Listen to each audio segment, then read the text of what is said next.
연극계 대모이자 영원한 스타 배우 윤석화 씨가 오늘 오전 세상을 떠났습니다. 고인은 2022년 뇌종양 수술을 받고 투병을 이어오면서도 무대와 함께였는데요. 끝내 무대로 돌아오지 못했습니다. 이화영 기자입니다. 우리나라 연극계 스타 배우 윤석화 씨가 오늘 오전 69세를 일기로 숨을 거뒀습니다. 어제 오후 병원에서 한 차례 고비를 넘기며 상태가 호전되는 듯 보였지만 오늘 오전 서울 신촌 세브란스 병원에서 유족들이 지켜보는 가운데 눈을 감았습니다. 고인은 2022년 연극 햄릿 공연을 마치고 같은 해 10월 악성 뇌종양 수술을 받은 뒤 투병 생활을 이어왔습니다. 1975년 연극 꿀맛으로 데뷔한 고인은 우리나라 연극계 1세대 스타였습니다. 1983년 연극 신의 아그네스로 청순하면서도 폭발적인 연기력을 선보이며 대중에게 윤석화라는 이름을 각인시켰고 저도 알고 보면 부드러운 여자예요라는 커피 광고 멘트를 유행시키며 CF 퀸으로도 명성을 날렸습니다. 하지만 고인은 언제나 무대라는 본업을 잊지 않았습니다. 뮤지컬 명성황후에서 초대 명성황후 역을 맡았고 60세가 넘어서도 햄릿, 딸에게 보내는 편지 등에 꾸준히 출연해 관객들을 만났습니다. 투병 이후인 2023년에도 연극 토카타에 5분가량 우정 출연하며 무대 사랑을 보였습니다. 이 밖에 고인은 들꽃 컴퍼니를 설립해 제작자로도 발자취를 남겼고 공연 예술 월간지 객석을 인수해 발행인으로도 활동했습니다. 서울대학로에 설치극장 정미소를 만들어 후배 연극인들과 실험적인 작품들의 탄생을 지원하기도 했습니다. 1994년 결혼한 고인은 2003년과 2007년 두 차례에 걸쳐 아들과 딸을 입양했고 입양기금 마련 자선 콘서트를 꾸준히 개최하는 등 입양문화 개선에도 앞장서 왔습니다. 고인의 빈소는 신촌 세브란스 병원 장례식장 1호실에 마련됩니다. 연합뉴스TV 이화영입니다. 네, 이렇게 무대 위에서 가장 빛났던 별 윤석화 씨가 우리 곁을 떠났습니다. 수녀 아그네스부터 국모 명성황후까지 폭넓은 연기를 선보이며 생애 마지막까지 치열하게 살다간 고인이 남긴 말들, 서영석 기자가 돌아봤습니다. 세월의 무게를 온몸으로 견디며 무대를 지켜냈던 배우 윤석화. 한국 연극의 역사 같았던 고인을 둘러싼 화려한 조명 뒤에는 예술에 대한 깊은 고민이 늘 함께였습니다. 예술이 없는 세상에 비해서 이 세상을, 예술이 있는 세상은 변화를 시켰다는 것, 그러한 자긍심, 그것이 삶의 마디마디에 반드시 좋은 가치가 되어줄 거라고 믿었습니다. 2022년 찾아온 뇌종양이라는 병마 앞에서도 고인은 나답게 살고 싶다라며 의연함을 잃지 않았습니다. 이별에 대한 담담한 준비는 고인의 일상 속에 오래전부터 녹아 있었습니다. 세상에 영원한 건 없잖아요. 나에게 주어진 시간 동안에 최선을 다할 수 있었고 부족하지만 그 흔적, 그거면 충분할 것 같아요. 누구보다 화려한 스타였지만 기꺼이 물러나는 법 역시 고민했던 고인은 무대와 후배 배우를 향한 사랑도 남달랐습니다. 어떻게 질 것인가. 석양의 아름다움은 또 다른 아름다움을 갖고 있다라고 생각을 해요.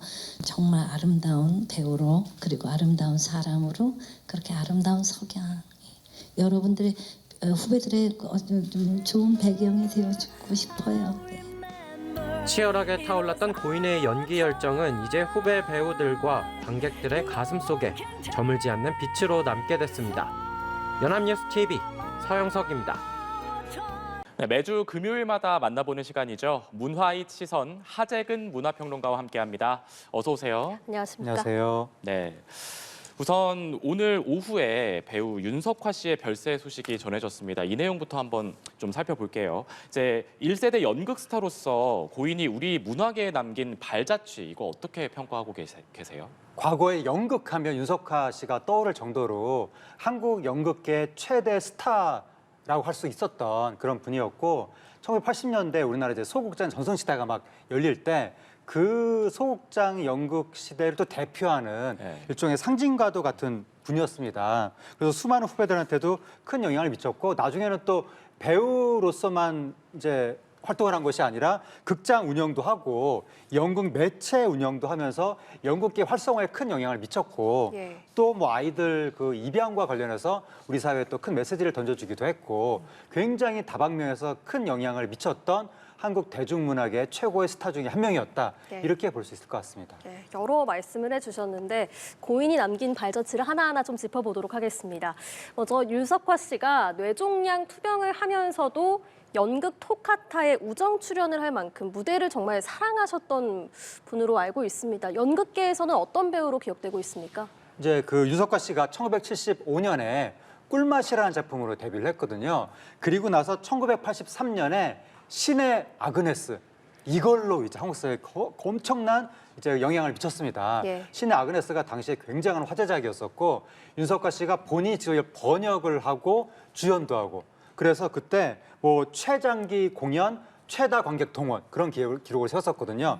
예약하지 않으면 볼 수가 없다라는 말이 나올 정도였는데 그런 걸 통해서 연극계 활성화에 또 큰 영향을 미쳤고 그 이후에 굉장히 많은 작품을 했거든요. 뭐 아가씨와 건달들, 뭐 명성, 황후, 딸에게 보내는 편지, 뭐 덕혜, 옹주 등등등 많은 작품을 하면서 연극 팬들한테 윤석화 씨가 선택한 작품은 믿을 수 있다. 믿고 보는 배우. 네. 그렇게 또 자리를 잡기도 했었고 윤석화 씨가 그렇게 또 나이를 먹으면서 계속 원숙해지면서 한국 연극계에 중요한 역할을 하는 그 모습이 후배들한테는 또 이 길잡이가 되면서 후배들의 롤모델이 되기도 했었고 나중에는 또 연극계 발전을 위해서 연출이라든가 뭐 제작자라든가 굉장히 폭넓게 활동을 했거든요. 그런 것들이 모두 후배들한테는 하나의 사표가 됐던 것 같습니다.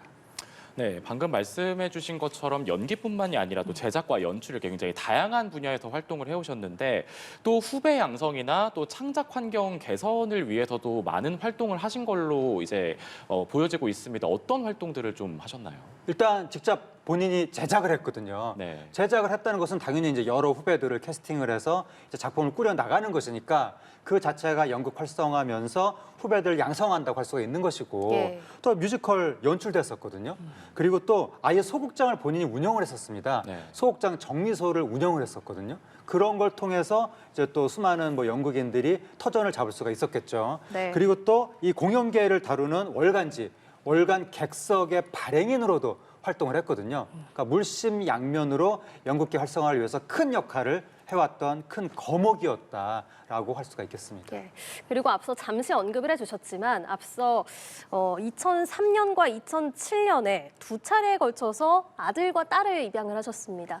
입양 문화 개선에도 힘을 쓰셨다고요? 예, 우리나라가 너무나 많은 아기들을 해외 입양으로 내보내는 것이 아니냐라는 것에 대한 문제제기가 항상 있어 왔는데 좀 과도하게 뭐라고 해야 될까요? 보수적이라고 해야 될까요? 뭐 좀 전통적인 사고방식 그게 많이 남아있어 혈연 중심주의 이런 것들이 많이 남아있어서 너무 조금 입양이 금기시되는 거 아니냐라는 지적이 있습니다. 그러니까 거기에 대해서 윤석화 씨가 본인이 공개적으로 두 아이를 입양하면서 이제 입양아 지원 자선 콘서트도 열고 여러 가지 우리 사회 입양 문제에 대한 인식을 개선하는 목소리를 냈거든요. 그러니까 그런 식으로 뭐 연예계 활동뿐만이 아니라 사회적으로도 긍정적인 역할을 크게 미쳤던 그러한 이제 배우라고 할 수 있는 거죠.